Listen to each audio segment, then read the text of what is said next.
because this might be the inner chronicle of what we are. And we have to articulate ourselves, otherwise we would be cows in a field.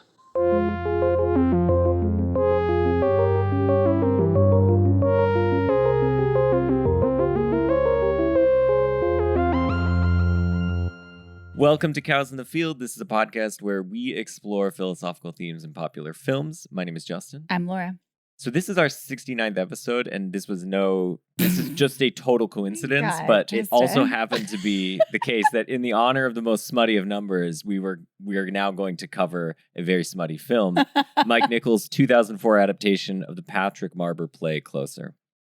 And so it is, just like you said it would be. Life goes easy on me most of the time. And we're delighted to welcome back to the show our guest from the Eyes Wide Shut episode. She is a journalist at KQED in San Francisco and host of former host, I don't know how to say this, but host of the late pop culture podcast, The Cooler. It's Carly Severn. Hello. I prefer not at all embittered former host of dearly departed podcast, The Cooler. Like Chiron. Done. Okay, noted. We'll have it nailed for the third time. Not at all bitter. That's very important. That's right. Okay, so what happened then? That's got to be a story now. It's like all things, it's not as interesting as it sounds. We've had a pop culture podcast. We loved doing it. And then it was no more. It was sunsetted, I shall say, euphemistically, because we're going to talk about euphemisms. Right? Yes, we are. Yes, we are. Yes. Well, I think that's how these things go, right? We start podcasts and then we burn out and we go, why are we doing this again? And then, and then you just lose momentum. And then you're then what are you, an embittered? Not at all embittered. Not at all embittered. Not former at all podcast embittered. host. Crucial element of that. Yes. But it's so much. I mean, like you guys keep it up very regularly. And I think it's very easy to be a podcast listener and think that it's easy. You just get together, you get on mic, you chat, with a friend, and you folks know that the exact opposite is true. I mean, even if you're doing it on a monthly basis. Let me tell you, listeners, how difficult this is. With the amount we toil for you.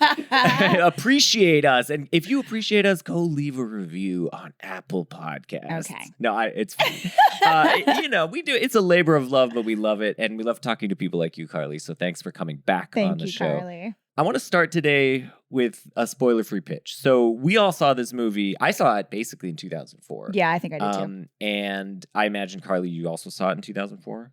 I did. I think I was in college. I think it was my first year of college. Yeah, it's the same for me, actually. And so, or maybe even my second year of college. I can't remember. But in the odd chance that some members of our audience haven't seen this movie, let's start with a little pitch for them. What would hook them into the movie? What would get them feeling like, maybe I want to try this one out before we go further into the episode? So, Carly, do you have a spoiler-free pitch for the movie?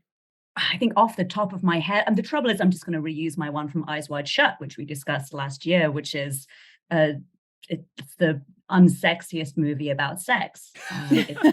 Sex is discussed, debated constantly. You never see it on screen. No. You never really feel passion. So there's no spoilers there. Yeah, that's a great pitch, actually. Laura, do you have a pitch? Mine was extremely close. It was just like, do you want to see four very attractive, very talented actors, at pretty high in their careers, just scream at each other about sex for 2 hours? And you might think no, but I think yes, you do. Like, even if your first impulse is no, you do. I also just want to shout out, there's not a lot of think pieces just being closer rules. I think maybe, Carly, you should write some of those. But Hunter Harris wrote a piece for Vulture, and she describes this movie. I think she's a real closer head. It's because I've seen her name pop up a few times now. But how she describes it in this piece for Vulture is it's a movie where her worst impulses are living their best lives. Self-interest, self-obsession, self-destruction, given a place to flourish. That's definitely how I feel about this movie. It's fun. It is fun. It is. It makes you feel like a little bad in your tummy, but it's fun. It's fun. It's like a soap opera. Yeah, it's condensed down into an hour and a half, basically. It's short. Yeah. My pitch is for the philosophers in the audience. So we were watching this movie, and in the movie, this is no spoilers, the character played by Julia Roberts, Anna, is a photographer, and she has these really, interesting square format photographs. And I was like, those look like the Steve Pike photographs of philosophers.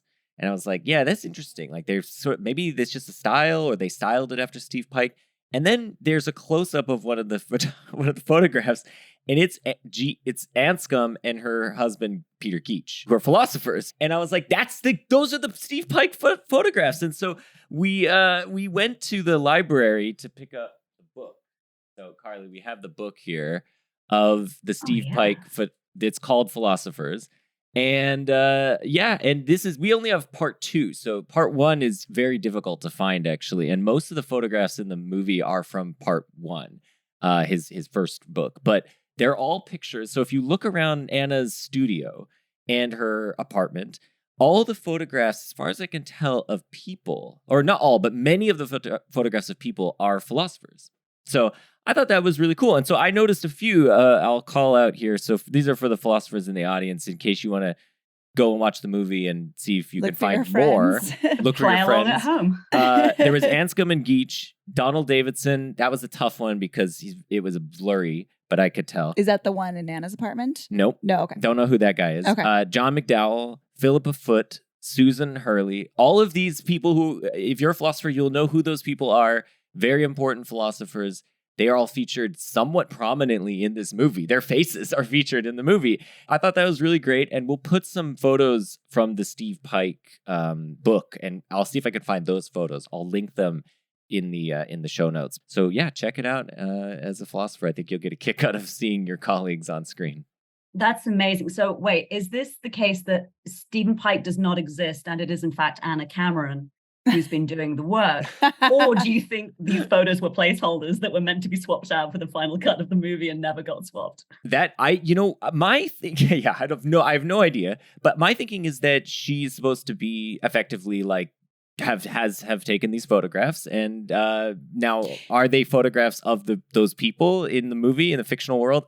That I don't know. Yeah. I was just sort of thinking on a more practical basis, like they kind of look like Avedon. They kind of look like maybe a little bit like some of Diane Arbus's work, but they're just less famous. And philosophers know them. Yeah. You perked up, but I had never seen these photographs. Oh, it snuck by me. Yeah. So I think it was like, they were looking for a particular style, but they didn't want something that you had obviously seen in the MoMA before. Yeah. They're honestly, they're gorgeous, beautiful. They're all medium format. So she's shooting on a Rolleiflex, the medium format camera, and that is, as far as I know, that is the camera Steve Pike uses. So it's actually accurate as far as the camera she's using and the photographs that are displayed. So let's dig into the film now. Now I think we're just going to be fully into spoiler territory. So if you haven't seen the film, check it out and then come back.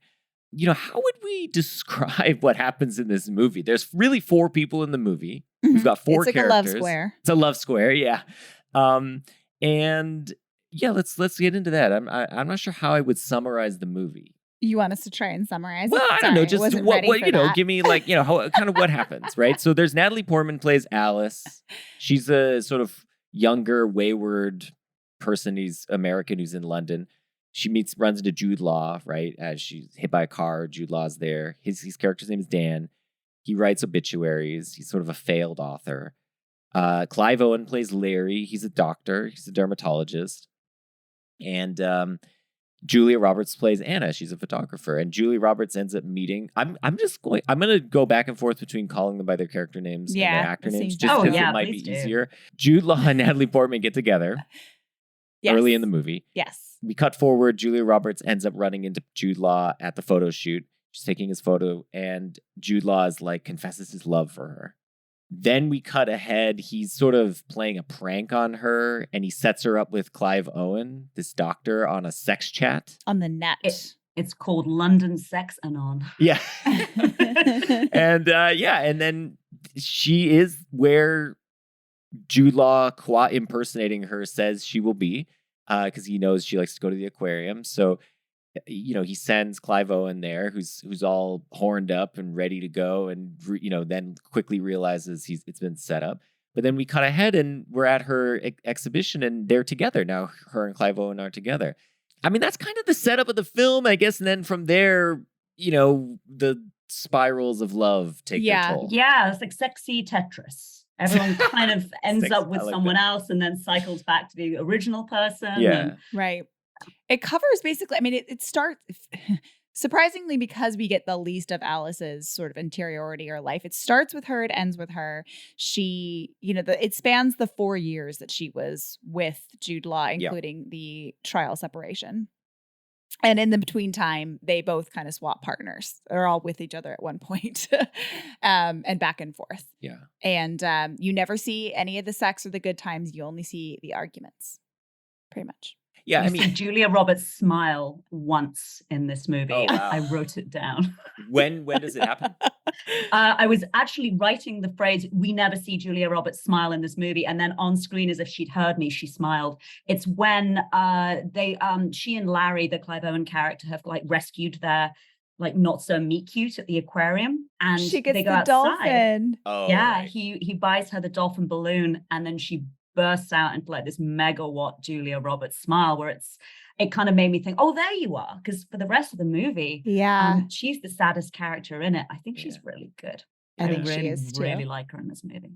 Yeah. Are they in South Bank when she gets the balloon? Is that where I think so. Yeah, I think so. So how does Carly, I mean, have you seen the play? I have not seen the play. I am really familiar with Patrick Marber, the playwright, as I think a lot of people around my age or my generation in the UK are, not as a playwright, but as a comedian. So if you folks are familiar with Alan Partridge, he is one of the two people responsible for the creation of the Alan Partridge character. Awesome. Great. He started, and the trouble is once you know that, rewatching closer, you'll hear little certain things, certain line deliveries, certain verbal tics of the characters, particularly Dan or Larry, that you'll say, oh no, that's just pure Alan Partridge. And for those who aren't familiar, Alan Partridge is this really iconic UK character. He's a sports broadcaster that becomes a chat show host.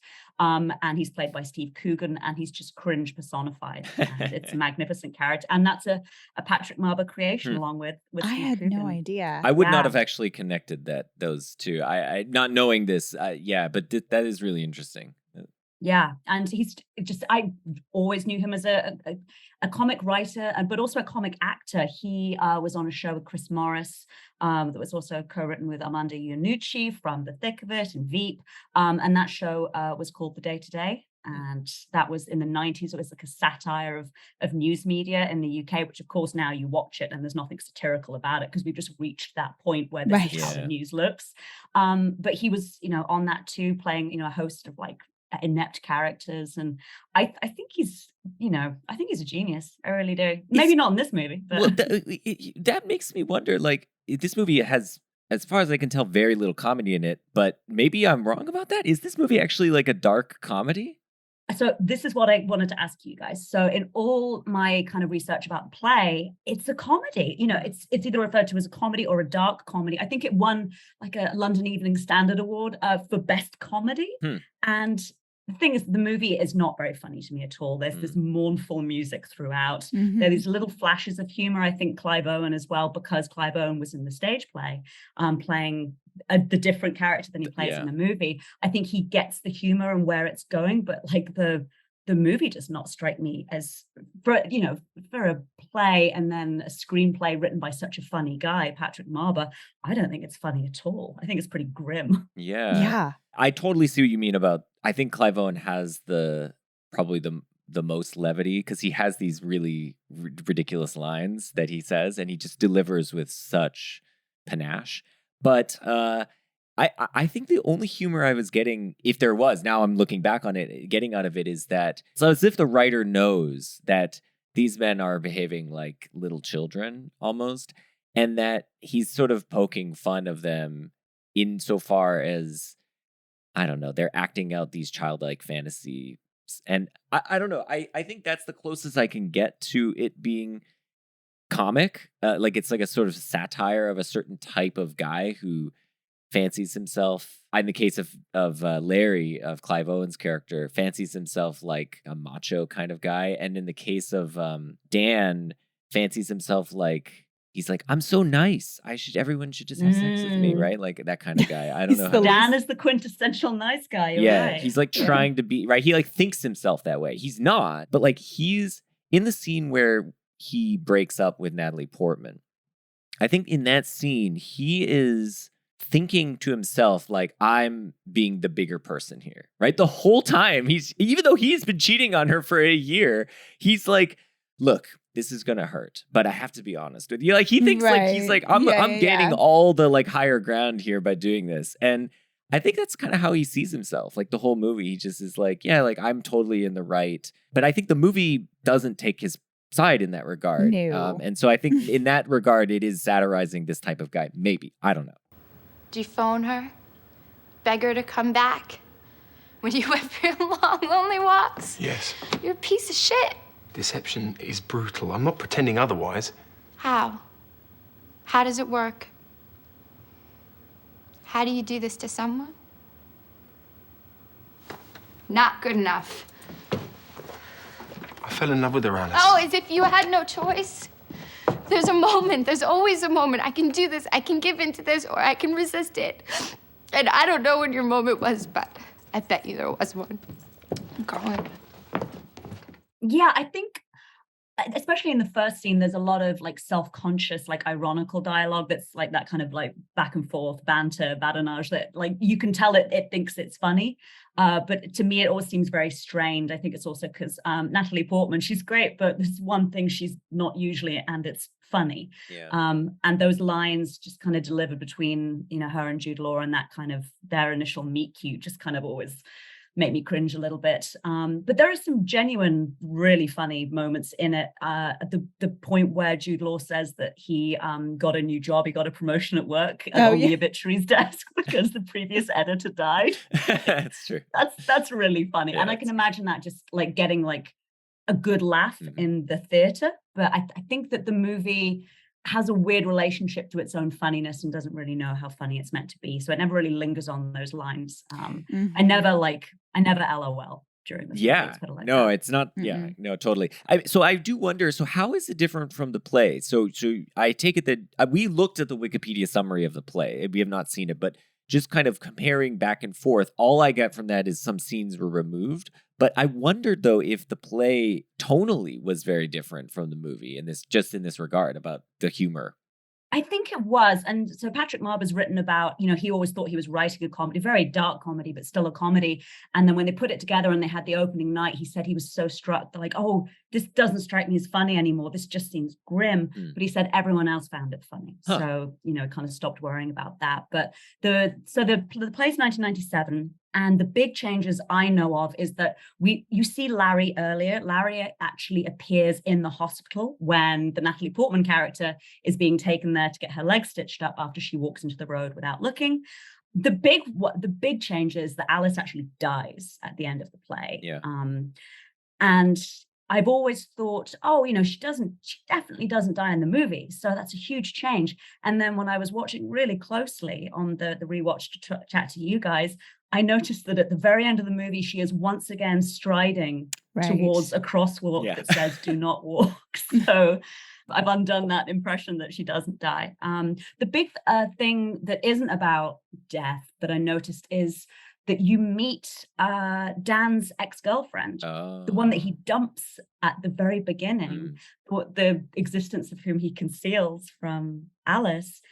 She's called Ruth in the play, and she reemerges at the end of the play, very happily married, about to have her second child.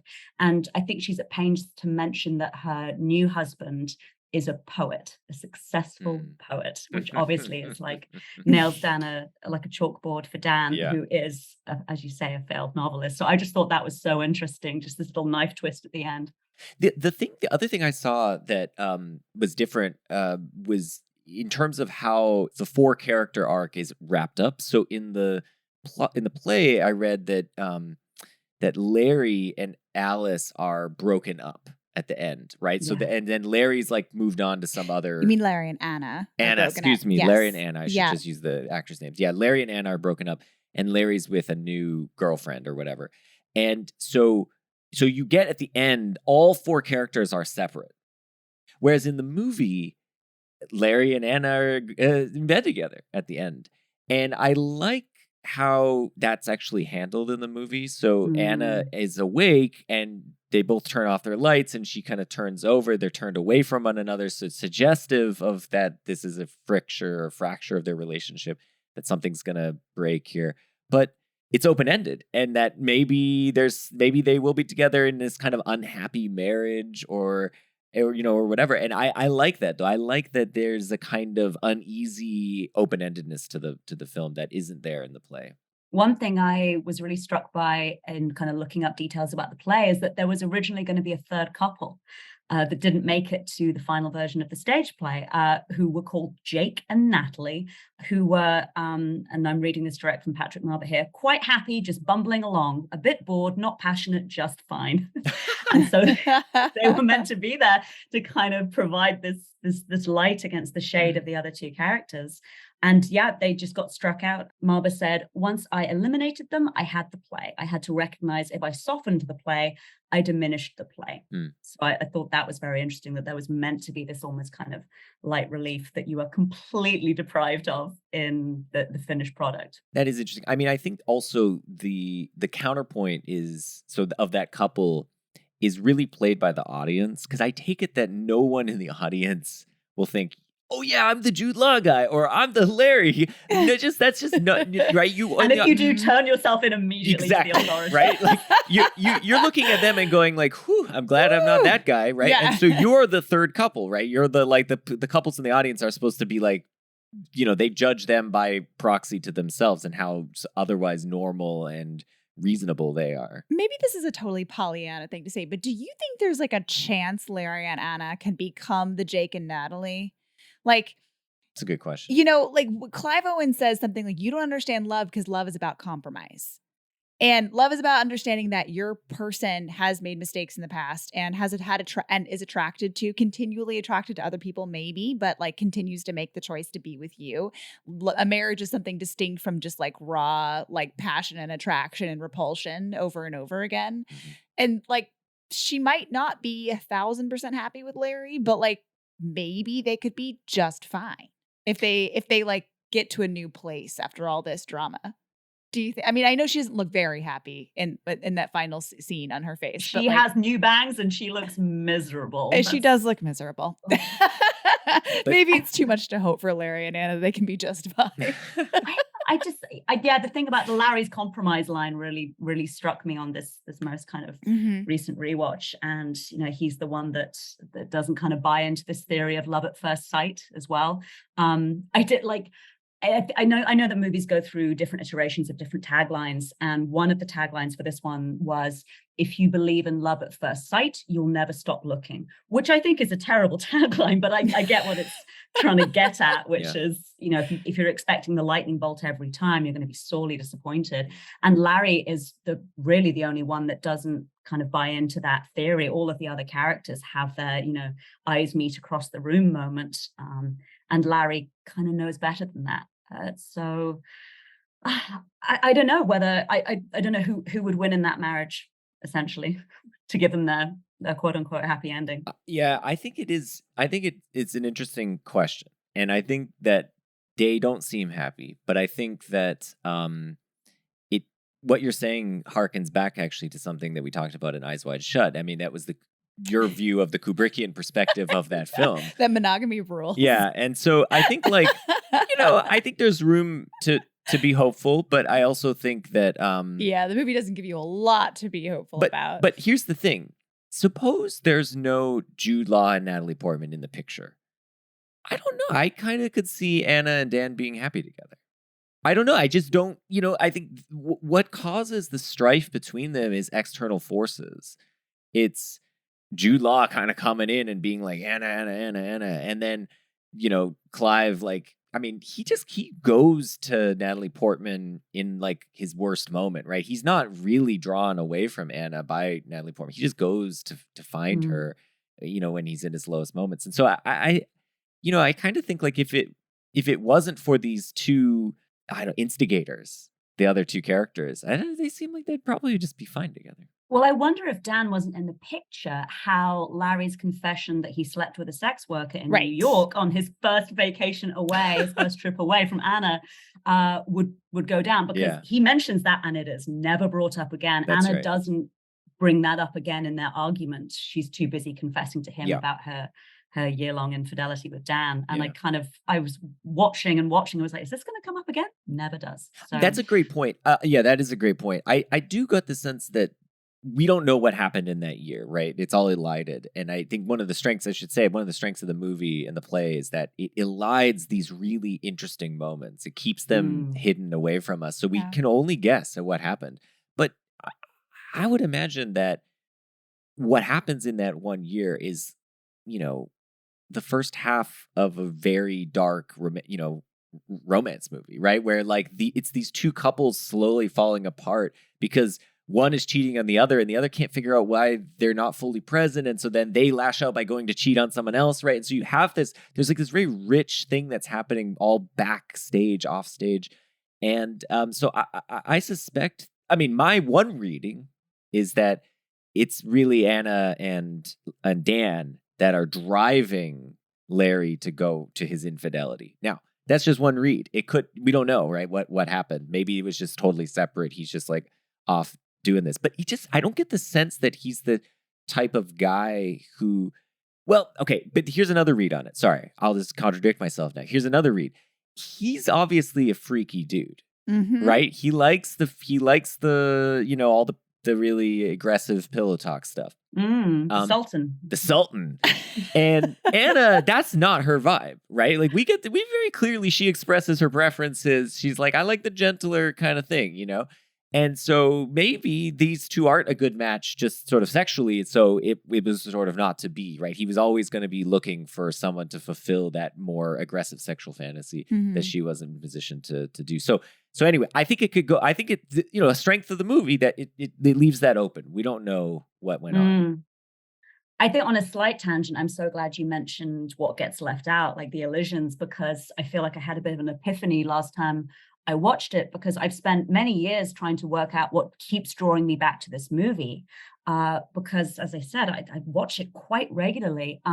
It's catnip to me. I don't think it's a great movie. I don't think it's one of my favorites.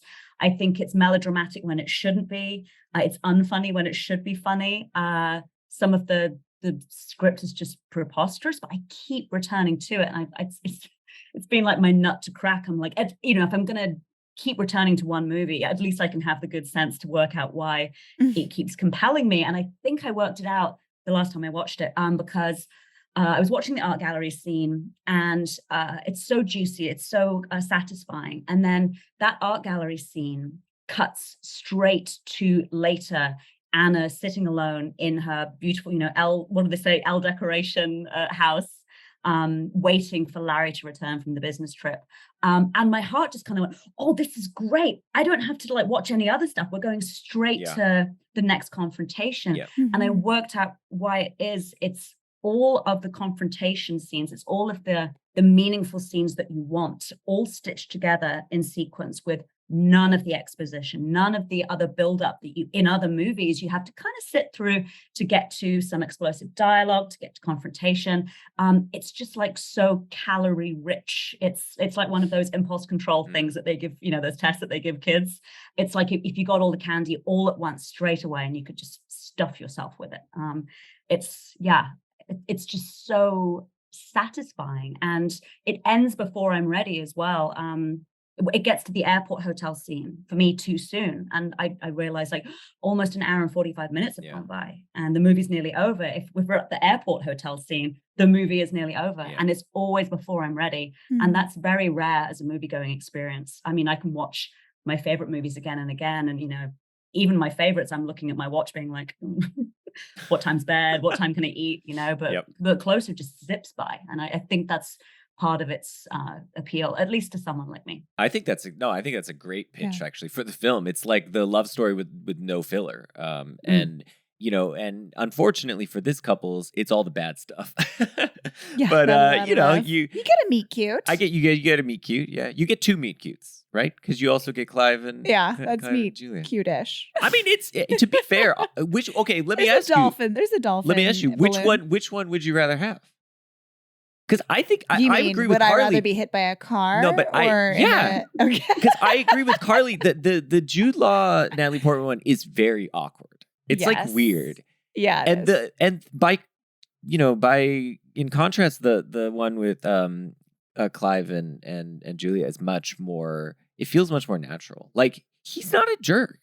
He like makes a fool of himself and then is honest about it. He just very quickly he steps back physically from her. I didn't realize that in previous watches, that when he realizes he's made this colossal mistake, she is not in fact the person he's been speaking to on the net in the sex chat room.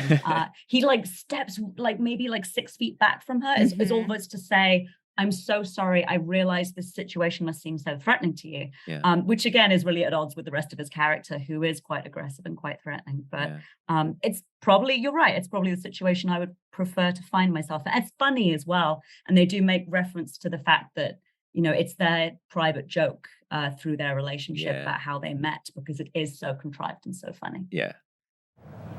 Why do I feel like a pervert? I think you're the victim of a practical joke. I am so sorry.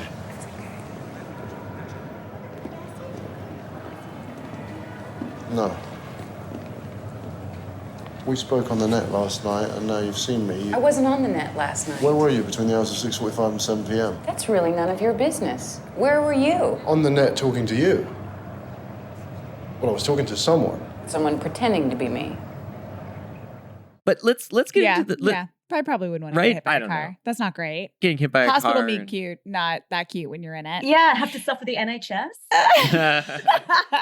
The wait, I mean, it's free, but the wait times. I mean, I have to say, my one NHS experience was great. At 3 a.m, I got that IV in and out. And then I was like, do I have to pay money? And they were like, no, you're in the UK. And I was like, what?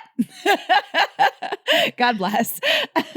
Yeah, the NHS rules. I love how grimy that all looks as well. And the hospital looks authentically, shabby, and London looks shabby in this movie as well. There's none of you see like a glimpse of the dome of St. Paul's Cathedral, when Jude Law's giving Natalie Portman that jokey tour. Yeah, just like, regard the policeman, a bobby.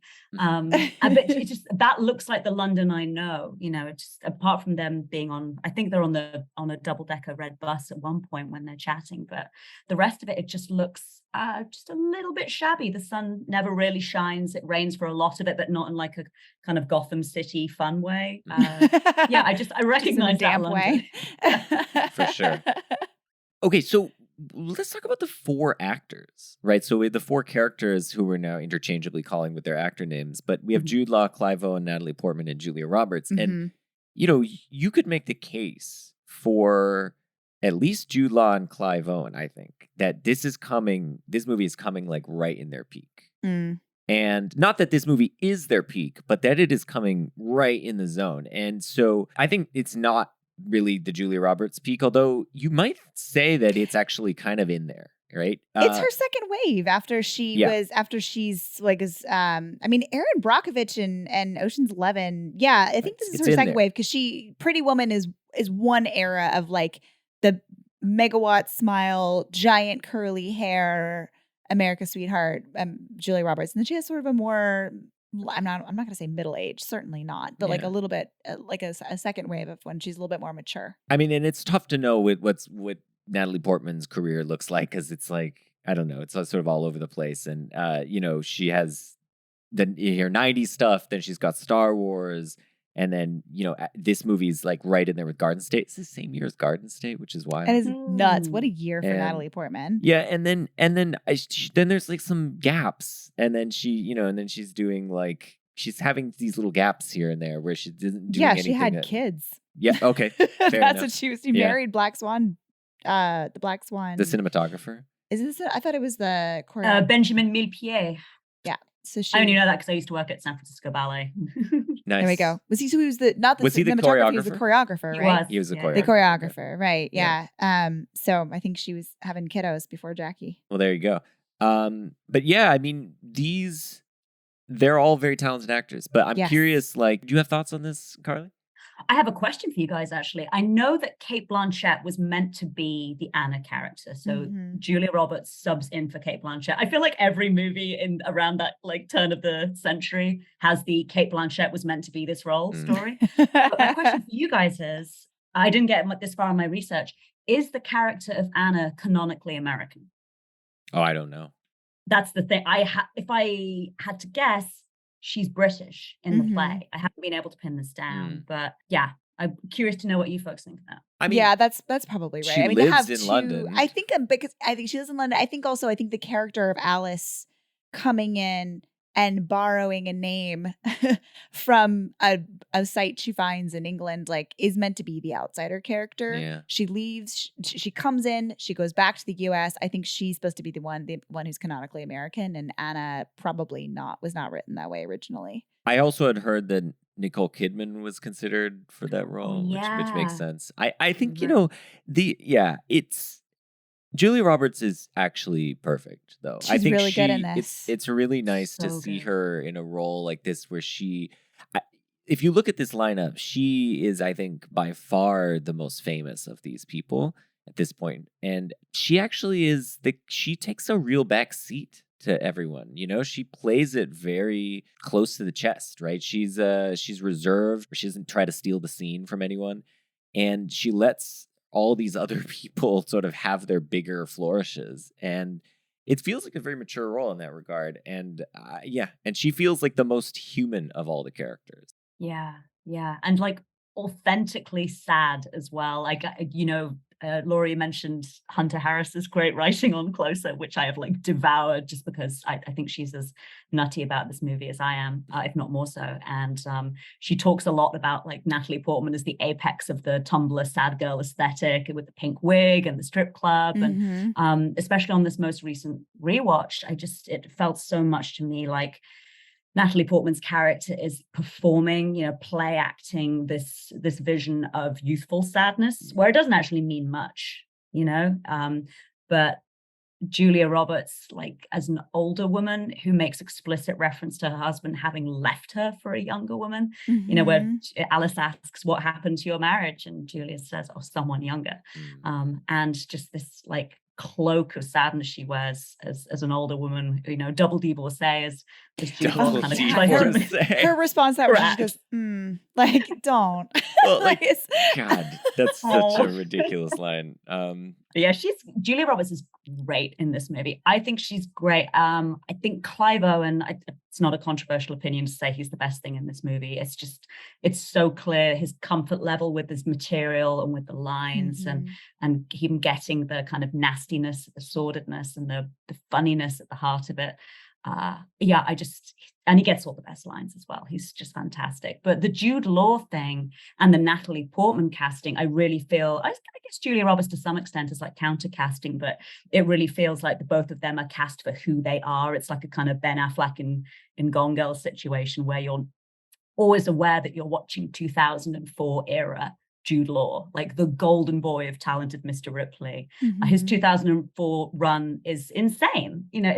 He was it. I mean, I just remember the kind of supremacy he had in the UK tabloids around that time as well. He was married to Sadie Frost, who was another actress, and was part of this very famously hedonistic group of celebrities that all lived in the same part of Northwest London. Kate Moss was in there as well.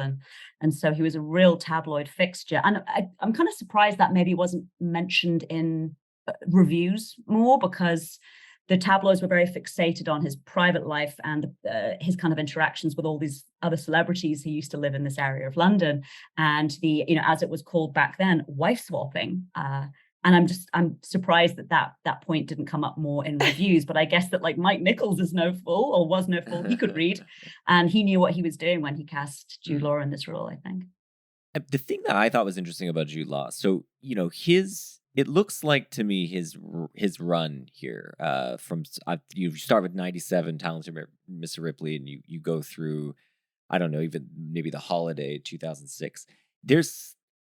It feels like there's two things happening in this run. One is that Hollywood is like, you are going to be a leading man, right? You're going to be like the leading romantic interest. But the other thing that's happening is Hollywood is also realizing that you play a really good phony. Mhm. Like, you come across as really fake and as smarmy.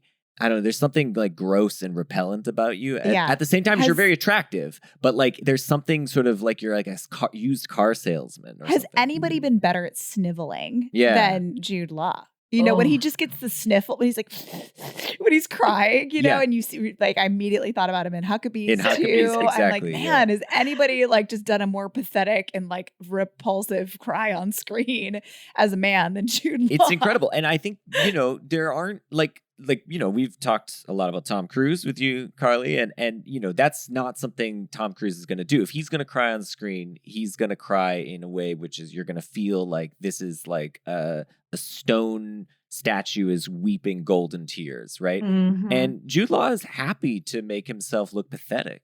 And I think there's something, you know, really fascinating about you know, taking this beautiful man and like he's willing to kind of show the cracks and like, you know, show these sort of darker and this sort of more shameful side of humanity and of himself. And I think that's very powerful. And I think in this movie, he comes across as basically the absolute worst character. Yes. And he so willingly embraces that. And I think that's really impressive. There's a Christopher Orr review of this movie in The Atlantic that came out at the time in 2004. And I don't like the review at all, but it does make the really good point that Dan changes so much from the first scene to the second scene with Anna. Yeah. You know, he's slightly downcast, downtrodden obits writer who has this kind of unbelievable meet cute with this gorgeous American and gets to play the savior. And he's dressed really shabbily as well. He's in this gigantic overcoat that looks like 3 kids in an overcoat. And like his pants are really long, they're kind of flapping around, and he's walking along this rainy street and, you know, just doesn't look great, especially when up against Natalie Portman. But by the time we get to the photo shoot for his book, you know, he's more kind of like the golden god figure that we remember from Talented Mr. Ripley. Right. And he's predatory as well. Yeah. Putting the moves. I think I was actually exactly what I was going to say, Carly, is I think, you know, when thinking about Clive Owen versus Jude Law in this role, in these roles, you used a word, Justin, when we were thinking about Clive Owen, is like, you said precise. You thought he was really, you know, that makes sense that he has been in this play in the Dan role, not in the other role, but like he knows every single beat of this play, and he's extraordinarily precise. Jude Law is taking bigger swings scene to scene, moment to moment. But I think that is his character, is that he's the way I had interpreted, because it is like almost immediate. You go to the next scene, you know, after the meet cute, and you see him with Anna and his chin is sticking out. He just has this haughtiness, but a fake haughtiness. And you get the sense that like he was a nobody. He meets somebody beautiful who puts all of her young, youthful, childish adoration at him. And he just laps it up, soaks it up, and then betrays her by like believing her and then treating her like crap because he takes it for granted that she's going to be this little lapdog. And, you know, he's so quick to just like use up all of her love and believe it. And then he's completely obnoxious and thinks he can have whatever he wants. Well, he's also profited from her story. And profited from her story. And then by the time we get back to the final scene, he's back to groveling for her. Yeah. You know, like literally lying on her, putting his head on her tummy, you know, and begging for her at the end. And yeah, he's so pathetic. He's so fragile. His ego is so flimsy. It needs constant affirmation, constant feeding. Yeah. Him and Alice are the chameleons in this movie. Larry and Anna, the Clive Owen and Julia Roberts characters, pretty much stay the same from Yeah. start to finish. They are who they are. But yeah, Jude Law, I mean, it's so easy to look at the Natalie Portman character and you're like, she changes her hair from scene to scene. What a chameleon. But Dan, in many ways, is so much more of a kind of imitator. I know it's a small thing, but I'm always struck when he meets Julia Roberts in the break in the bar at the opera. And she's been talking about going to see Larry, and he knows Larry. He's met Larry. He knows what Larry is like now. And Jude Law excuses himself from the conversation for a bit by saying, you're beautiful, and I've got to take a piss. And that's just such a Larry thing to say. It's such like a kind of brutish, kind of coarse thing to say, not a very Dan thing to say at all. So it just seems that, kind of like Alice, he's always kind of picking up new personalities, new clothes, and seeing how they fit, and they never fit well. Is the thing. They never fit well on Dan. I think hate Dan. This is. I want to lead into this thematic discussion about appearance versus reality, because I think this is going to piggyback on what we're all getting at with these different characters. But I think the one of the central organizing themes of the film is this dichotomy of the appearance and then the thing behind the appearance that is the real thing that's there. And so you can sort of structure within this framework all four characters. So this is the thing I was thinking about at 5 a.m. when I was like, oh my God, I think this movie is about appearance and reality. And then I was trying to figure out, okay, where does everyone fit in? Well, so let's start with Dan. So Dan is the person who's obsessed with the appearance. He wants to figure out and consume appearances. So you could think of him as like the perceiver, right? And so he doesn't care about the reality. He doesn't care about what's behind the thing that, exhibits this certain appearance. And something I think you also notice, Carly, is like one thing about this is like his job is to write obits, but like what does he do in his job is like he takes pre-written obituaries and then just adds euphemisms to them. He just changes things to make it like more palatable. So like from the beginning, you see like, okay, this guy is a phony, right? He's like, he likes appearances and he's a phony. Compare him to Alice. So Alice is also on the appearance side. I actually think of her as kind of like the Berkeleyan sex object. So what I mean by that is that she's pure image. She has to be perceived to exist. That's why she's Berkeleyan.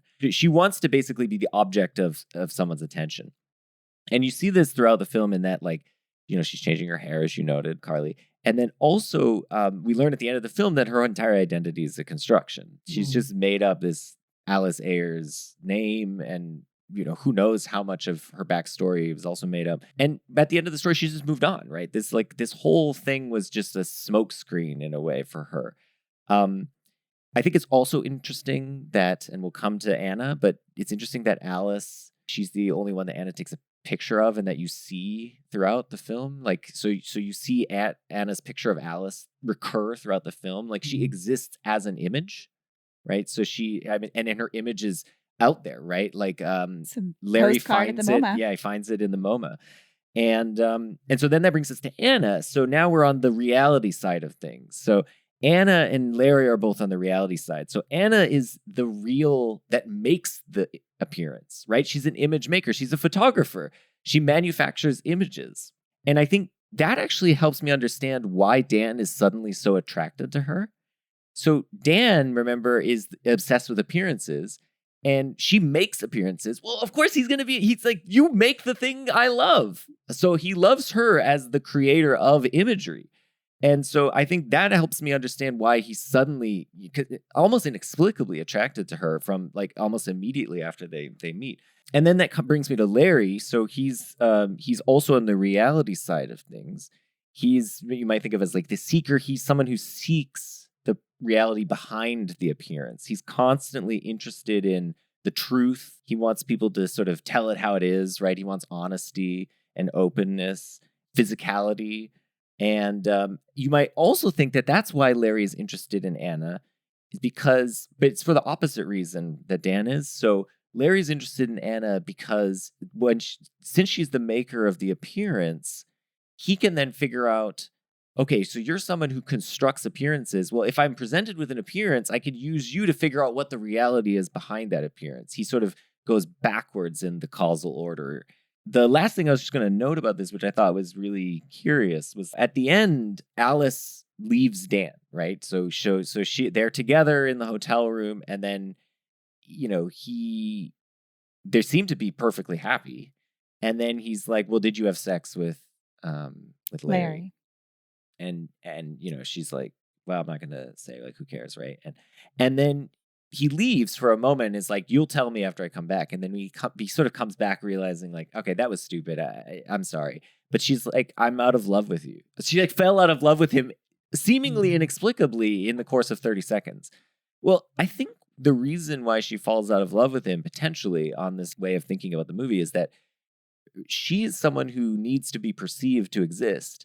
And she realizes that actually he doesn't really perceive her anymore. She's just a token of his conquest over Larry. And that's so she's just this token pawn who's being shuttled back and forth between him and Larry, and he needs to know this fact, and that's revealing that he actually doesn't really see her or love her for herself. He's just interested in winning this battle. And I think it's intriguing, actually, that the thing he says right before she falls out of love with him is, I need to take my eyes out. Right? He needs to affect it. Once he blinds himself, she disappears and she ceases to exist for him. I guess the last thing I'll say is that the other thing I thought was intriguing about this whole being seen, real appearance motif is that the lyric from that Damien Rice song at the beginning is, I can't take my eyes off of you. So it's again this whole thing about like people needing to be perceived, and whether that is the thing of ultimate value or if it's the reality behind that appearance that matters. Yeah, I think when I started thinking about how crucial profession was in this movie, and that's something I want to say more on later, but the idea that you are your work, you are what you do in this movie, and Dan being an obit writer is like the key to it all from the very start, but Anna being a photographer is no less important, I think. And when I started thinking in terms of sight and seeing and what is seen and what is unseen, I was like, oh, it's the through line of the whole movie. Alice starts the movie by not looking the right way in the road, but then she's somehow perceptive enough with like her Spider-Man eyes in Postman's Park to see the name Alice Ayres, which is quite high up on the plate. And we see her seeing it. You see this kind of like look of, I don't know what the look is when she sees that name, and she's clearly thinking, oh, this will be my name. But it feels like recognition or relief, and I'm not quite sure what it is. And I think about her profession, which is stripping, and then the strip club is all about looking but not touching, and seeming one thing, seeming intimate, seeming sexy, and then actually being a completely other thing. And Patrick Marber has said that the whole play, the genesis of the play, all came from the strip club scene. Like that's the first scene he wrote when he was like, I think in his telling, he's like, oh yeah, I got dragged along to a strip club one night, which, I think dragged is doing some really heavy lifting there. But he said he came back and he was like, I had this idea of these two characters, A and B, and what would they be saying to each other? And so if you see that as like the kind of, as the, the center of the flower from which the whole movie kind of blooms out, it makes a lot of sense, I think. That is interesting. I also think it's interesting to me that Alice, so she's not a stripper for that moment when she's, whatever the period of time is that she's with Dan, right? She works at a coffee shop. Yeah, right? He would not be able to handle that. So she's waitressing. So no, but I think it's interesting. So because I was thinking, like, is she fundamentally or essentially a stripper, or like that's like her career ambition, or is that some sort of reflexive need to be seen, right? So when she's seen by Dan, she doesn't need to be seen by other people, so she doesn't have to strip. But as soon as Dan leaves her, where does she go? She goes back to the strip club. That's like, she needs to have that. She needs to have the eyes on her, because again, that's what she needs to exist. And also at the end of the film, it's interesting that Laura noted this. She was like, it's like that meme. She's walking slow-mo down and all the guys are turning towards They're her. Making like, really whoa! Cartoonishly like, oh it's my ludicrous. Like she, it's not that like, yeah, Natalie Portman is attractive, sure, but like it's like comically absurd how. Yeah, they're like, wowie, wee, wow. Yeah, like, know, and like Julia eyes Roberts on stalks. Yeah. I think it is important that she defines herself through being seen. I think that's like how it's so important for her. And I think And so it's interesting actually to hear that the strip club scene was actually central, because that scene to me feels so not pivotal in a way. Like, interesting moments are revealed here, but it's like the lowest moment for those two characters in a way in the film. It doesn't feel as consequential to me as the other scenes around it, like as the breakup scenes around it, for instance. Of course, it is important in that you learn that her, she actually is being open and honest with Larry in that scene. We don't realize this. He doesn't realize it. But there's something really weird about that, actually, if you sort of think through what's going on there, because she's exploiting the fact that there's a kind of script that Larry knows that she's going to go through as a stripper, right? Where I'm not going to tell you my real name. I'm just going to play this game. And he thinks, like, I can beat the script by giving her more money. And she's like, well, I'll just tell you the truth from the beginning. And you'll never believe me because you think I'm playing out this script. There's something very twisted and strange about that. And I could imagine as a writer, you writing that scene and knowing that, you're thinking, that's really cool. Like, that's like cool that's like idea. hand-rubbing territory. Exactly. Like, yeah. But it also just doesn't, I don't know, it feels like, yeah, I get that and everything, but I'm like, it doesn't add up to more for me throughout the course of the whole plot. But anyway, maybe I'm just unusual in that regard. Mm-hmm. I want you to tell me your name.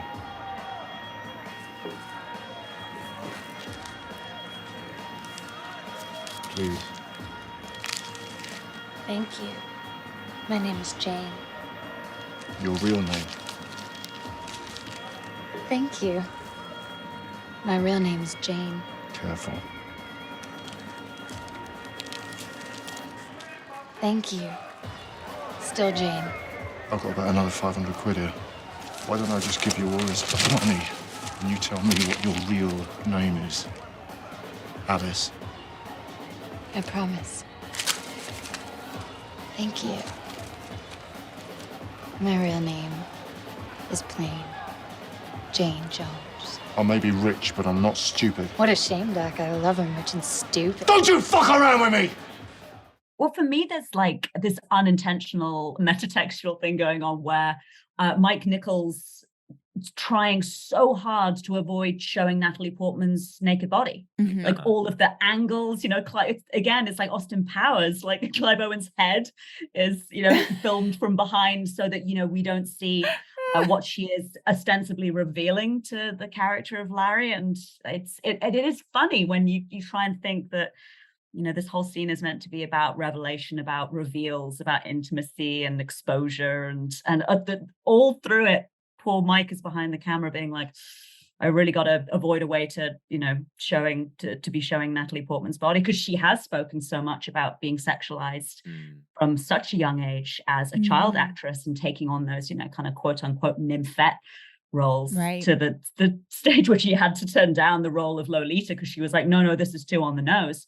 I'll, to get so many creepy letters from men. And she said, like, the one creepy male director she never had was Mike Nichols, and that how he was the one that made her kind of feel the least objectified and sexualized ironically, in a role as a stripper. I was thinking about but your idea about Alice needing to be perceived. I think too, the thing you get from the strip scene where you get to see Natalie do her thing, or rather Alice do her thing, is not just that she gets her power from being perceived, but she gets her power. She says, I mean, that a fun line.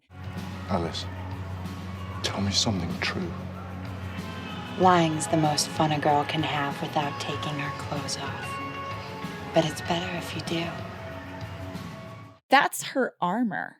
She got beat down. She got humiliated. She gave all of her love to Jude Law. She knew he was going to leave her, and he does in the most, wounding way. And she goes to a place where she can be in control, complete control. She knows nobody is going to touch her. Everybody wants her. She has any identity she wants. She's completely safe, and she can play out these identities and have that power over the men in a very safe way. That's right. She exists as pure perception. Yes. As pure illusion. There's nothing, she never reveals anything, right? So I think, you're seeing the same, we're saying the same thing in different ways. Yeah. Because I think I felt like you were saying that she felt like she had to be objectified in order to. No. Not that she has to be objectified, but that she is sort of this pure, like, fantasy, right? She exists as a pure fantasy. And you're suggesting that the reason for that is that it's a kind of deflection, right? It's a kind of armor because you're She's protecting in control of the that real fantasy is in that space. Yeah, the real is never revealed.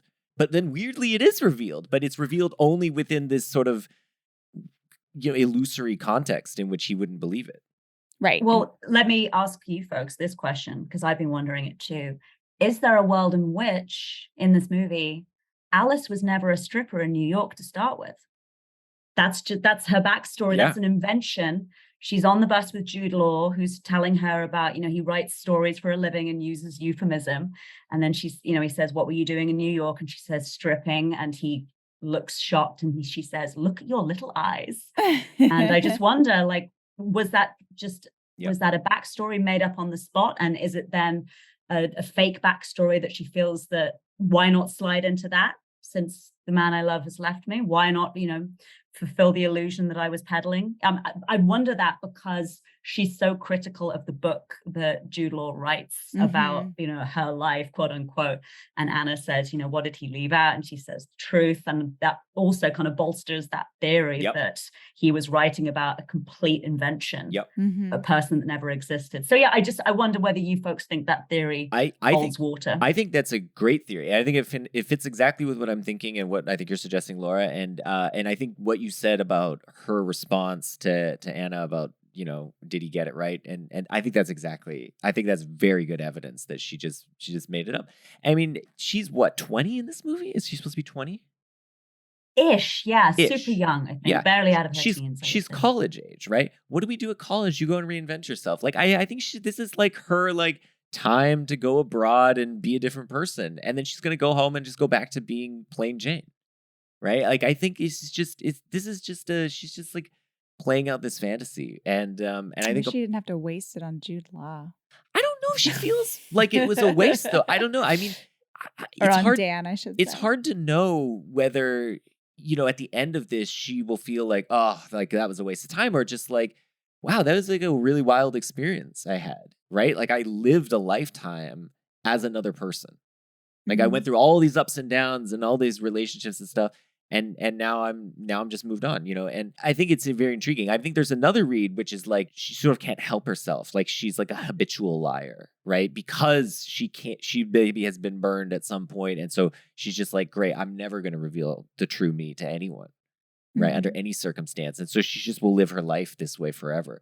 But I don't know. It could be a vacation for her, or it could be this is what she does. She just goes to London and does this. She goes to New York and does this. She goes to Barcelona, right? This is her, the existence she wants to live. But my sense is, from what you're saying, Carly, is that Natalie Portman is very aware of this aspect of the film as well. And she chose this, this role. She was happy to do this role specifically because it's a character playing out the kind of sexual object thing that had haunted her as an actress in her early part of her career, right? And so she's playing this out as okay, let's see what would happen if I had a character that was sort of embodied that. Yeah. What if your manic pixie dream girl was all smoke and mirrors and you look under the hood and there's nothing there, and she won't show you her passport because it has her real name and her real face and her real hair in it. I think it's fascinating. And I agree. I think Portman knows what she's doing. I'm kind of split a lot on Natalie Portman's performances. I often think she's not good in roles, but I can always watch her. And I do think watchability is a skill in itself. And I don't mean that to sound like the backhand compliment that it's coming out as. I think she's always extremely watchable on screen. And I think there's a couple of scenes in this where she's great. I think she's really good in the end scene. I think she's really good as well in the scene where Jude Law comes home and says, kind of channeling Dr. Larry, this may hurt, or this might hurt, I think the line is, when he's about to leave her. And it's unusual hearing Britishisms in Alice's mouth. She uses a lot of Britishisms to the point where I think that maybe that's the chameleonic thing where, she's like, do you still fancy me? Can I use your loo? Yeah. Am I being geeky? It's even for me, it's a bit much. I think she's at her best in the strip club scene. I think that's an incredible, just acting wise, she's completely in control almost without doing anything. She's just so passive, and yet she's fully in control of Larry in that scene. And Oh gosh, the thank yous are so The good. thank you. Yeah, Thank they're you. so good. Thank Yeah, you. it's so like she's like her actual self has like left her body and is like observing, and she's just this passive thing. It's really great. I It's think such a breath of fantastic. relief for me too, because she's so sad. Like she's in control in the first meet cute scene, but so quickly she's just sort of terrified that Dan is going to leave her. She's tearing up at the exhibition. Like she's just. I feel so sad for her for so much of this movie, and it's like feels like that scene gives me like a breath of relief where I'm like, okay, gosh, she's not sad right now. I mean, she may be deeply sad, but at least she's calm, cool, collected, and in control of this scene. Another aspect of this movie that I think is, why when I saw it for the first time, I was in a relationship, and it was a sort of complex relationship, and I think the movie kind of reassured me that adults have to deal with this stuff too. This petty sort of infighting and, love triangle stuff. I was like, oh man, it seems like it's such childlike stuff. And then I see this movie and I'm like, this is normal, I guess. Oh my gosh. So I kind of got this vibe as like, yeah, like love is really complicated. Everyone wants to sleep with everyone else. And everybody's and yelling mean things at each other all the time. Yeah, anyway, I'm curious if that was how you saw it for the first time. I mean, we all saw it in 2004, so. Yeah. Okay. That's funny that your drama was feeling to you childish. My drama made me feel like an adult. And so I was like, that's what adults do. And that's what adult problems look like. Like Closer is how adults handle relationships. Because I was consuming, I don't know, too much melodrama TV and stuff. And so I thought that's like I had lots of drama in college, particularly. And I think I felt like high on like what I thought was like me being an adult woman away from my parents' house, living my life and like having like a lot of boy problems. I think I like kind of got like a high off of it. So that's funny that we were having opposite intuitions about the maturity of our dramas. I'm going to paraphrase Nicole Kidman in her best role, which is the AMC commercials. Heartbreak feels good in a place like this. That's genuinely like my little, gosh, what would I have been, 18, 19 then? My little 19-year-old self saw that and said, this is sophistication. This is desire. This is wit. This is conversation. This is dialogue. How exciting. And I kind of saw it as something aspirational because I was an idiot because I was 19 and knew nothing about, quote unquote, the real world. And I do think that having four incredibly hot people at the absolute prime of their acting careers and arguably physical attractiveness, I think that really helps. I mean, I do think there's a world in which this movie is made, and it's not for devastatingly attractive movie stars in this role and in these roles. And the seediness and the sordidness of what is happening comes right, just kind of leaches up to the surface. It really helps that it's these four. It's these four. I would love to have seen a differently cast version of this. I've taken a look at casting configurations for the stage play, and you kind of think, oh, that would have been interesting. Let's look at that. Look at that. This is a Hollywood movie. I mean, and that's why accusations of like, oh, it's so stagey, it's so fake, they kind of don't hold water with me because I'm like, well, yeah, duh. It's based on a stage play, and B, it's a Hollywood movie. Yeah. What did you think you were coming to see? But for me, it was just it sort of tantalized me with this glimpse of like an adult world, which I now know doesn't exist. Like, this isn't adulthood, this isn't love, this isn't marriage, this isn't relationship strife. No. Like, and if it looks like this, I've never seen it. Well, that's what I was going to ask next. So now we're all adults and we watch this movie, and my reaction was very different. So similar to you, I think, Carly, I was thinking, these people feel very childish now. What felt like, this is adult and aspirational now feels like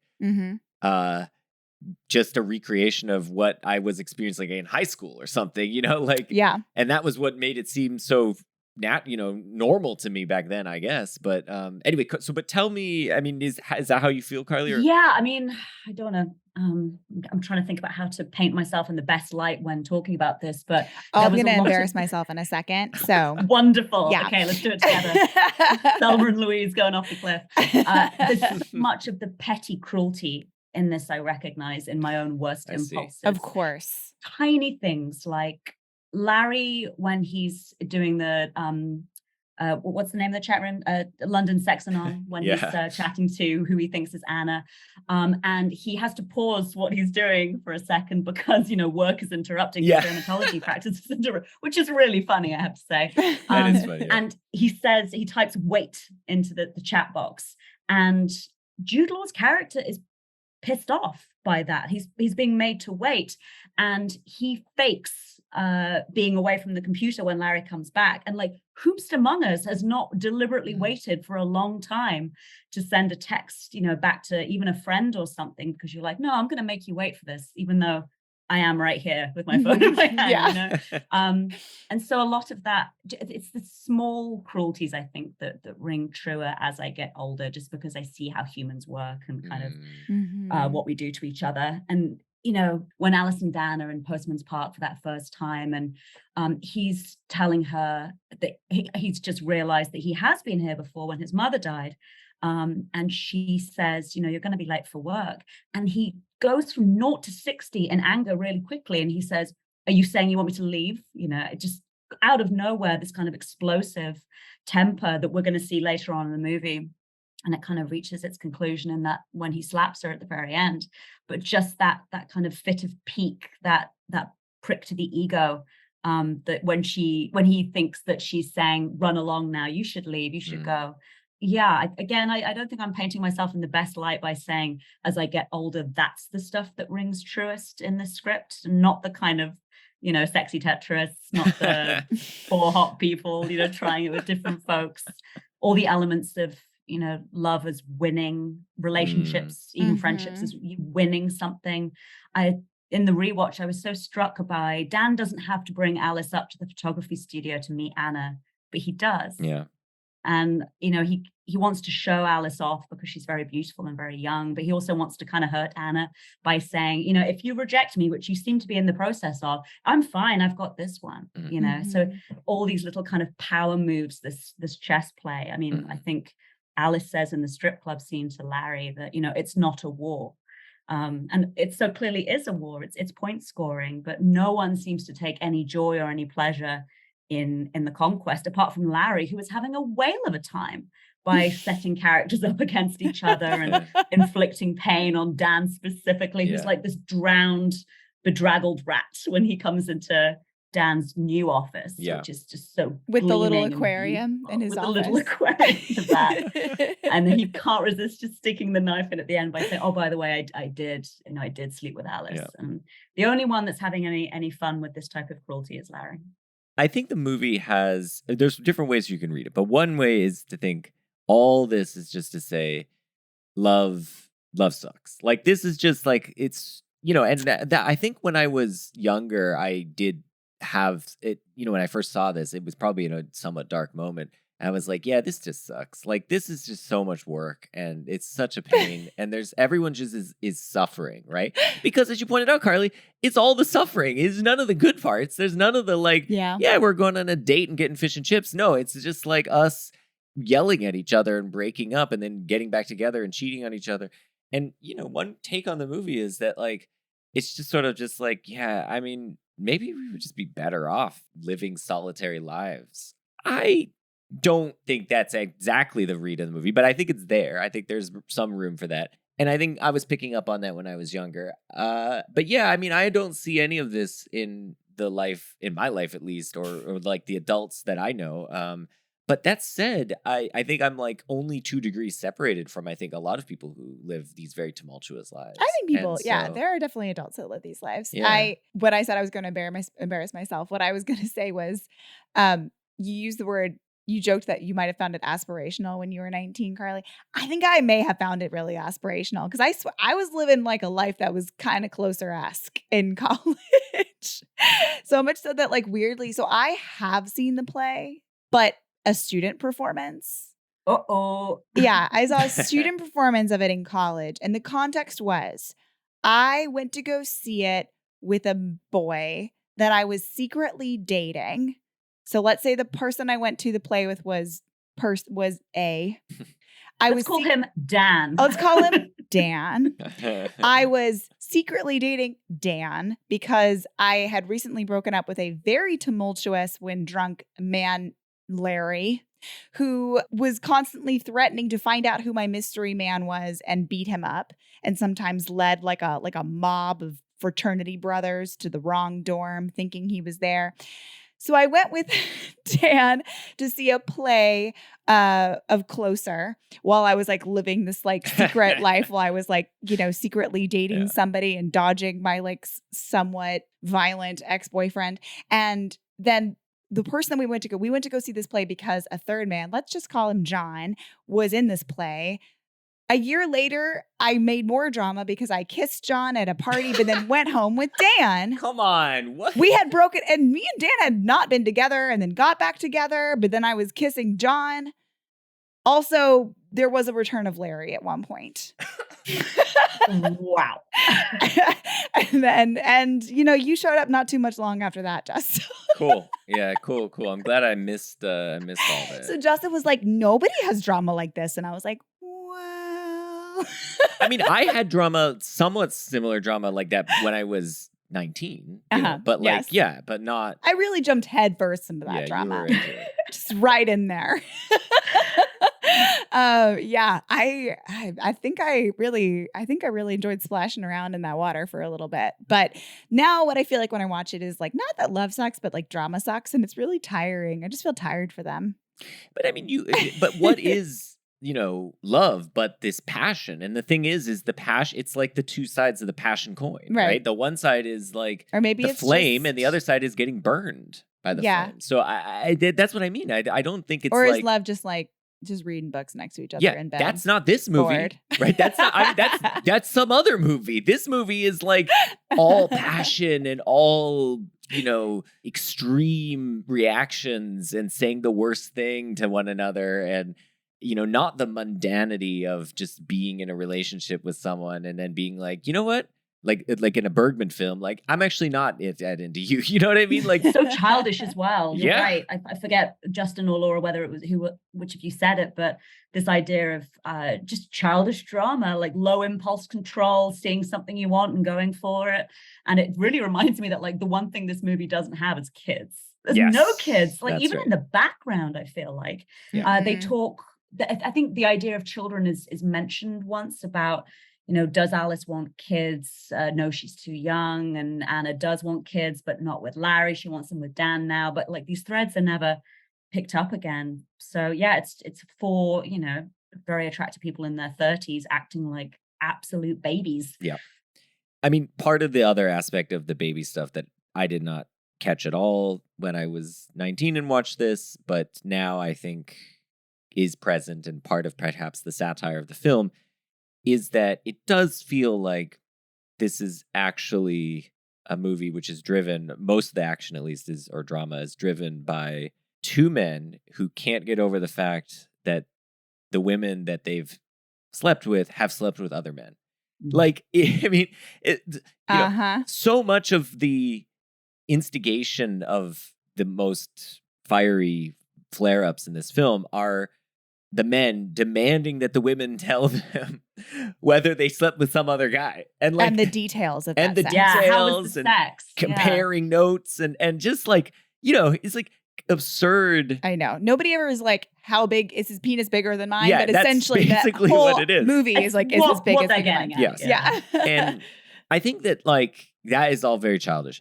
I think also though there's this kind of funny undercurrent of weird sort of bromance between Larry and Dan. And I think like, I mean, the strongest evidence of this is the most obvious, which is that they meet each other before anyone else, right? They meet each other before the respective like women they're are gonna meet them, and they meet each other in a sex chat room, and Dan is impersonating a woman, and so and when I watched that scene, it feels like that's the most sexually excited Larry has ever been.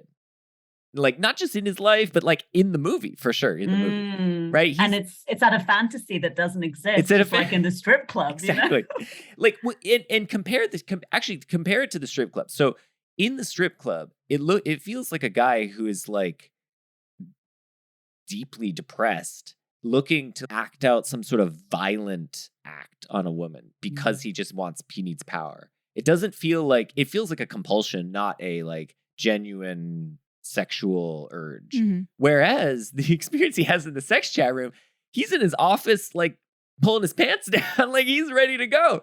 It's kind of funny to think that these two guys maybe they deserve each other, first of all. And maybe they 100%. ultimately just want each other, you know? And these women are just, they're sort of ploys and pawns to maneuver themselves closer to one another. And in a weird offshoot of this movie, in the scene where Dan goes to Larry's office and Larry's like, I did sleep with her, this and that, they would just make out and that would be the end of it. Easier and simpler to get that over with. And also, what a 2004 Jude Law and 2004 Clive Owen. Whew. It's a winner. Yeah. Wow. It's a winner. They can just silhouetted on the aquarium. They can go at it. Sorry, I was just thinking. One of the funny moments is when Clive Owen realizes he's been set up, but he's like, what does he say? When he's like, no, she was a woman. I had a huge, and then he was like, well, he's a really good writer. Like, that's like, he's just so good at dissembling. I was convinced by his extraordinary writing talent that he was a woman. It's honestly, that bit is very funny. And the idea that that's actually not how a woman would talk about sex and sexual fulfillment and sexual pleasure, especially not over the internet. But he's like, oh yeah, she nailed it. Like, and it never crosses his mind that there might be a reason for that. Laura, you wanted to say something about Damien Rice. No, I didn't want to say anything other than I love that album. I was looking at, so Natalie Portman's 2004 is Garden State and Closer, and both of those movies were movies that I had then like went out and got soundtracks and like found music. I was just telling you the other day, I found I learned about Nick Drake from Garden State, and like everybody else, like figured out about the Shins from Garden State. And I just had that album, with Blower's Daughter in my car for like a year. I just feel like when I listen to the opening bars of that, like I just see like Dallas suburbia going by in my head, just driving around aimlessly, just feeling like, you know, all my drama was really deep and emotional, and then I was going to write some things in my diary. Yeah. I have like a real sense memory when I listened to it. I loved it. Oh, I can't convey how big Damien Rice was Yeah. in the UK at that time. It was just inescapable, and like it's so kind of like gossamer thin as well, and like kind of whimsical, that music, and it's not like muscular at all, and it just I don't know, I think a lot about like art and people who want to make art in this movie, and how, you know, that can be perceived as, you know, not like in the pursuit of strength. It can be a bit like self-indulgent. You know, I think a lot about the difference between having a successful dermatology practice and wanting to be a novelist, you know, and where that actually gets you in the end. You know, will having a creative career, an artistic career, will it protect you from anything? I don't know. So that music, you know, when it starts playing, when it bookends at the start and the end, I just kind of, it makes me think certain things about people who, you know, choose to create art. There's also that amazing line that Larry almost screams at Dan, where he's like, go fuck yourself, you writer. Writer is a pejorative. It's amazing. And it's almost like him saying, like, none of this means anything. You know, your novels, your photos, your music, your Damien Rice ballads, none of it means anything. Felt like a lot when I was 17, though. Like a lot. It has that kind of breathy intimacy that like he's kind of right there and in your ear, you know? And I think that the thing I thought was kind of cool about the intro, and I'm a sucker for slow-mo, so, you know, I think this is a 120 FPS slow-mo shot, and in the front and You the front nerd. and you know, It might even be 240. It's very slow. But the thing is that shot both times, there's two things happening. One is that you can immediately pick out Natalie Portman and Jude Law. Not just because it's Natalie Portman and Jude Law, but because the way it's shot is that everyone else's faces are obscured. So you have this sort of, it immediately draws your attention to them. They're like center frame looking and basically seeming like they're looking at each other, right? I'm not sure if they are or not, but the eye lines match.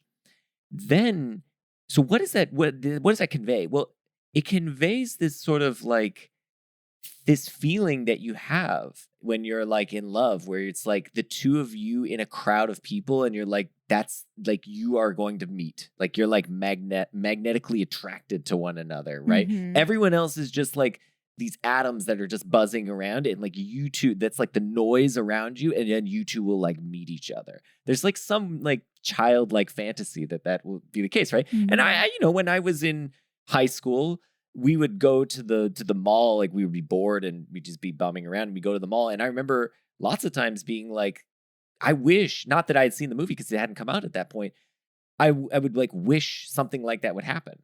I'd just be in a crowd of people, and there'd be someone else in a crowd of people, and our eyes would lock and we would just fall in love, right? Like that was it. And you know, like that was how it worked.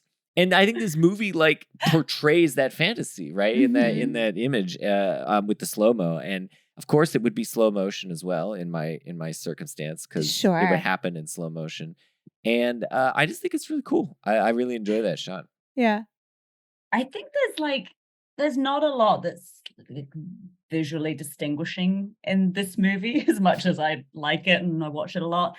But I think, kind of to your point, Justin, about those slow-mo shots and the street shot, I think Mike Nichols is really good at capturing on screen how things feel, not only in that opening scene and that final scene that mimics it, but there's certain points where he uses like this zoom onto characters' faces, normally when they're like realizing something or when it's an extremely significant moment.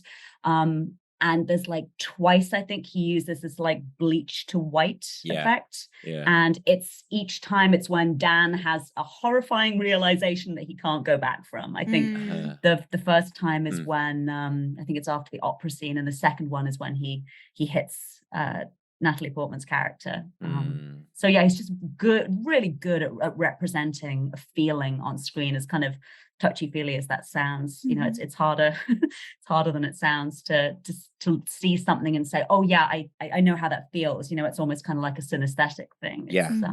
It kind of, and maybe that's again why this movie kind of hits. You know, it keeps resonating. That's why everything. I mean, that's why we go to the movies, right? It's something, I mean, it's why we engage with narrative fiction, I think, in general, but movies have a special power in that regard because they can incorporate sound and music, and in this case, non-diegetic music, which is used, I think that Damien Rice works. Like, I mean, I'm not a big Damien Rice fan, but I'm like, yeah, it works. We had been talking how this movie maybe ought to be more funny, or the play had been more funny, and then the Damien Rice is kind of some of the exact reasons it's not funny. How it feels mournful. It feels so like, mournful. Yeah, and how you feel when you're piano. 16 and you know, bummed out about your boyfriend you dated for 3 weeks or whatever, and you're gonna, you know, write in your journal like that's why it really worked for me as a teenager.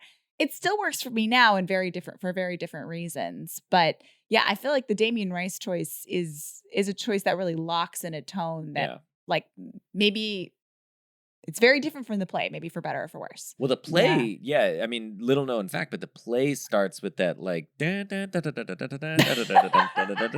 it's just like cues you. Yeah, you're like, that's the song. That's just like, now I know I'm in a comedy. So that's they all chase each other around the stage. It's shot in 10 FPS, so everyone's moving really fast around. and jerkily. Oh, man.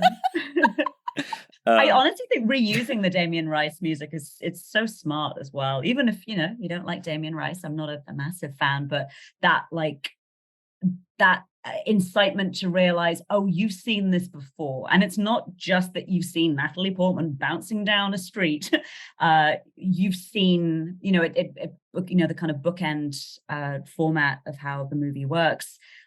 Everything that's going to happen is foretold to you in like those first 5 minutes. Yeah. Like, You learn about euphemism, which is going to be the key to the whole thing. And Dan's an obit writer, which means that he's decided how things will end, even before they happen. It's all pre-written. And Alice has told you how she's going to leave Dan, which is that she's going to say, I don't love you anymore. I'm leaving. Goodbye. Goodbye. And then Damien Rice kicks in for the second time. And there you go. We're done. Like the cycle is complete. And maybe it's restarting again in New York with Natalie Portman bouncing down the street and potentially crossing a street that she shouldn't do. Or dying. Or dying. Still haven't worked out what's meant to be happening there. Yeah. Also, she has like, this stresses me out when people don't have purses or when they don't have pockets big enough to carry things. She is carrying nothing. And it's just, it really worries me. Oh, where are you going, Natalie?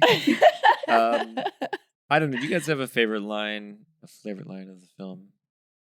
There's a lot of good ones. There's a lot of good ones. Yeah. I feel like all the best ones are probably lifted wholesale from the play, I think. One I like that's not in the kind of list of iconic lines is when, again, I think it's just a testament to how good Clive Owen is in this film, is when him and Alice are talking at the gallery and he's trying to talk about the paintings and the photographs, and she's kind of saying, oh, don't do that.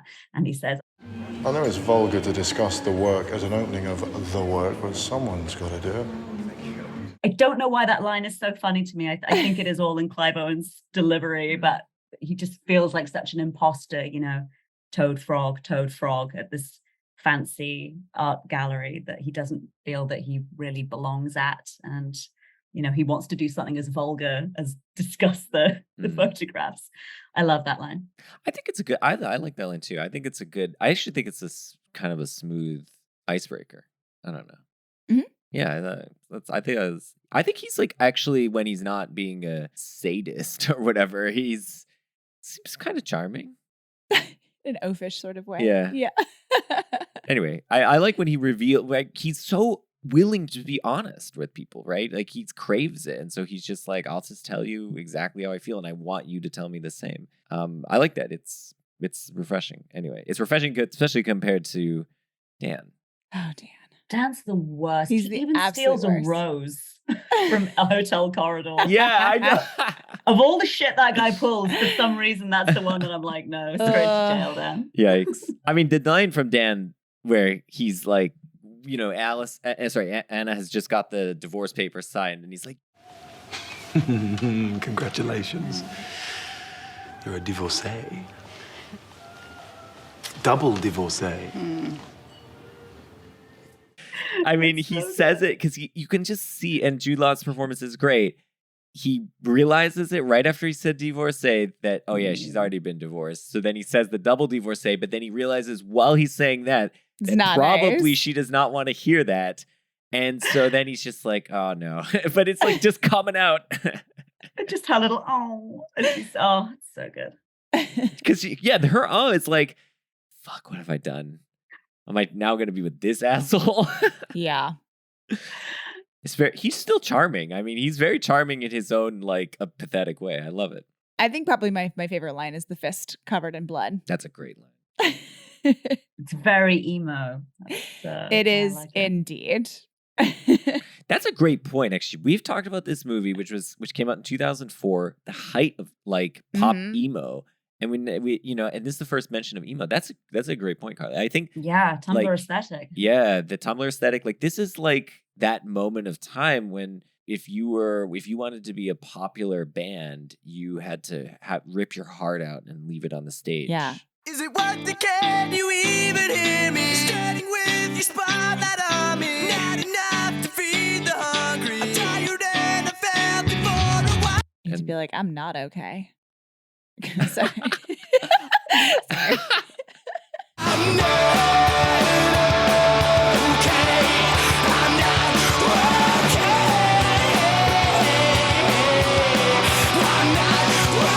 Yeah, my high school boyfriend really liked My Chemical Romance, and he was like, they write really beautiful lyrics, and I was like, you mean I'm not okay? They're really deep. Okay, you can get it. I was like, put the Damien Rice on. Is anyone going to mention "Now fuck off and die, you fucked up slag"? That's a which great is line. A line for the ages.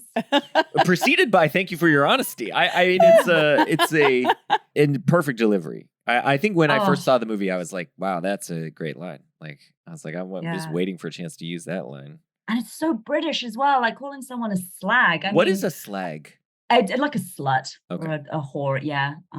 But there's just so many movies ostensibly set in the UK that I watch that I hear little adaptations or tweaks to the language that have been made for, you know, primarily an American audience in mind. And I kind of register them each time. And for that reason, I like how kind of resolutely British cloister state. I mean, like it's really dumb, but at the end in Postman's Park, when Jude Law returns to the park and notices the Alice Ayres nameplate, he's holding a disposable coffee cup from the nationwide coffee chain Costa Coffee, which is just like such a British thing. Like they could have had like a cup with no logo on it. It could have been Starbucks, but they just chose Costa. And I don't know, it's just those little things throughout that I like. But I will also never get over Natalie Portman asking Julia Roberts, "Can I use your loo?" That one struck me weird too. Although I'll say this because I don't think my sister listens to this podcast very much, but my sister, I went to London did like an abroad, and Diana was like, "Don't you come back with an accent. Like, you're not fucking Madonna." And then honestly, I feel like 2 months into her time in London, because she went to college there, she was like talking about the lift. And she's like, "I'll Skype you later." And I was like, "What is happening here?" And she had a biscuit, tea. Yeah. She started just saying like, "Oh, we meant to park here." And I was like, what are we supposed to see you in the car park? Yeah. Yeah, I never quite could manage. I mean, I certainly don't think I ever got a British accent or Madonna like mid-Atlantic accent. But I always I just was always like, "Where's the trash can?" And then they would just stare at me like, "The bin." A question for you guys: do Americans say "take my eyes out" for their contact lenses? They don't. Right? I don't think so. Yeah, I haven't heard that's that. another very, very British thing. Yeah. You'll hear people referring to like putting their face on. I'm guessing people don't. I heard that. Not so much "take my eyes out." I think I'm more like, the contacts are stuck to my eyeballs. I have to take them out now. Yeah, Laura's always like, "I'm gonna peel these things off my eyeballs." Honestly, though, it is such a testament to how good Clive Owen is in this movie that the most throwaway lines or just little things he says, which usually end up being very, very British sounding, they're just so good. He's just so persuasive in this. And I kind of watch this and I'm like, "Oh, Clive, why were you not bigger and better?" Yeah. You know, after this, I think he does.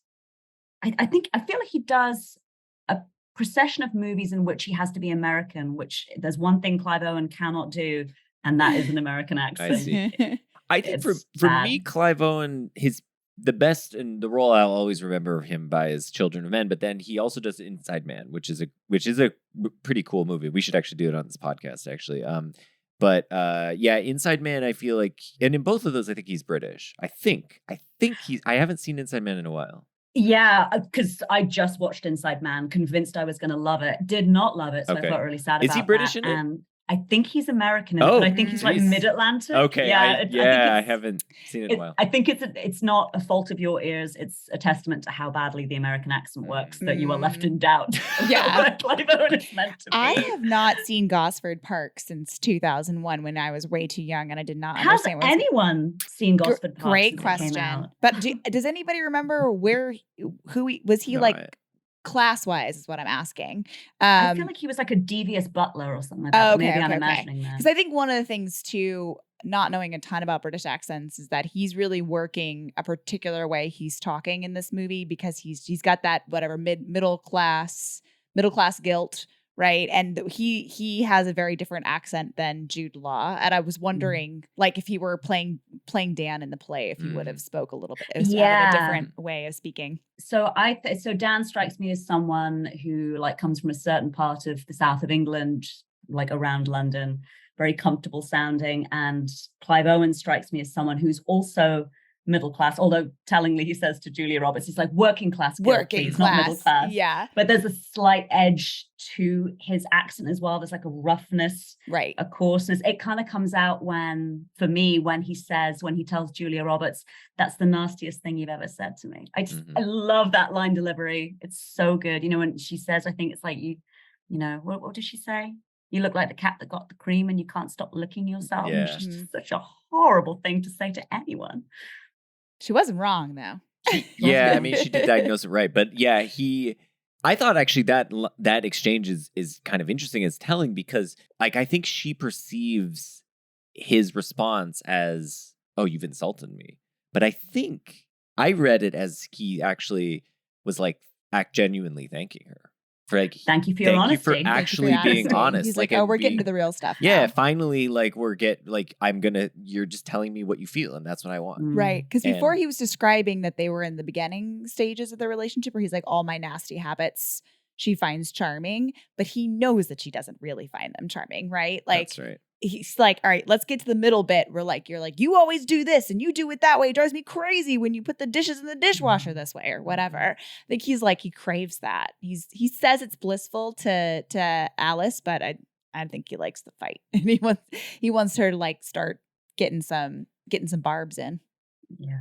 And he's so disingenuous when he says to Anna, are you going to tell Dan that we slept together? And she's like, I don't know. And he's like doing his cufflinks, I think, at the time. And he says like, better to be truthful about this kind of thing. Like so high and mighty. Yeah. And just this idea that like openness and honesty and confession in a relationship are inherently healthy. They're always good. They never backfire. Yep. They're never selfish. And all of that is, of course, a lie because like Larry weaponizes honesty. That's right. Yeah. So uses against it. People. That was what I was going to say. Is that going back to the thing I was thinking with the 4 quadrants of them, and he's like the sort of the person who's obsessed with the real, but it's like he also uses the real as a tool to humiliate Dan throughout the. I mean, and to basically be this. I mean, he uses it when we haven't even mentioned this part of the movie actually, where.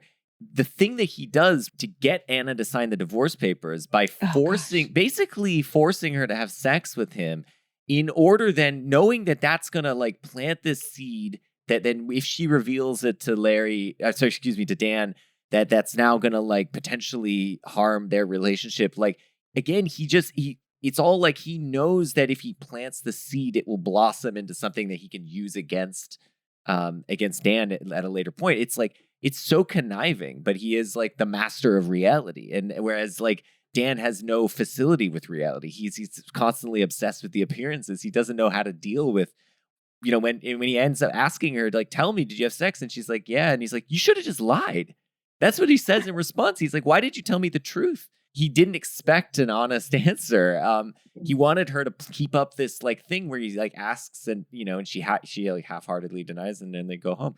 And yeah, and I think it's so interesting how Larry knows that about Dan, and he knows how he can get one over on him by doing this.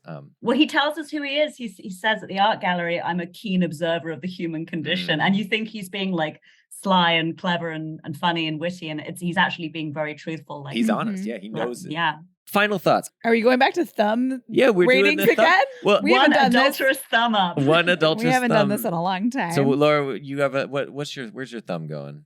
Up. I liked it. Yeah. Thumbs up.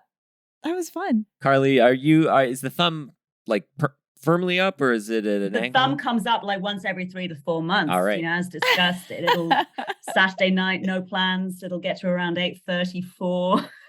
I'll check. Is this movie streaming? 9 times out of 10, it won't be. But yeah, it's very strange. The kind of movies that exert this sort of pull that if someone were to say to you, well, is this your favorite movie then? And my answer would be like, oh God, no. Yeah. I'm not even sure it's very good. But there's just this certain category, this certain class of movie that just keeps you coming back. And I do think it's about what we don't see and what you don't have to like, quote unquote, suffer through in a movie to get to, quote unquote, the good bits, the juicy bits. Because, you know, for all its pretension and sophistication or it is candy. I think that's how I would recommend this movie to someone. It's candy.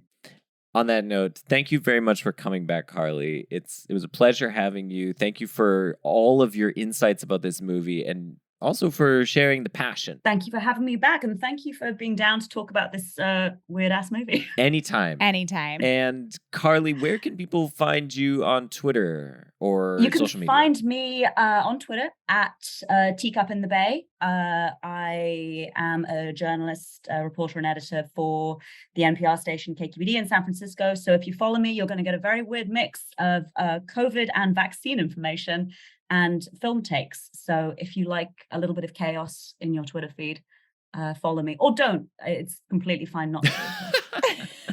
And on that note, we're at Cowspod on Twitter, and you can find us on the web at cowspod.wordpress.com. And if you're so inclined, we now have 2 designs up on cowspod.threadless.com. I'm wearing one of them right now. It's a Cows in the Field t-shirt, but we also have a Werner Herzog head with Cows in the Field. So you decide, do you want to wear cows or Werner? Yeah, you can choose. What's your vibe?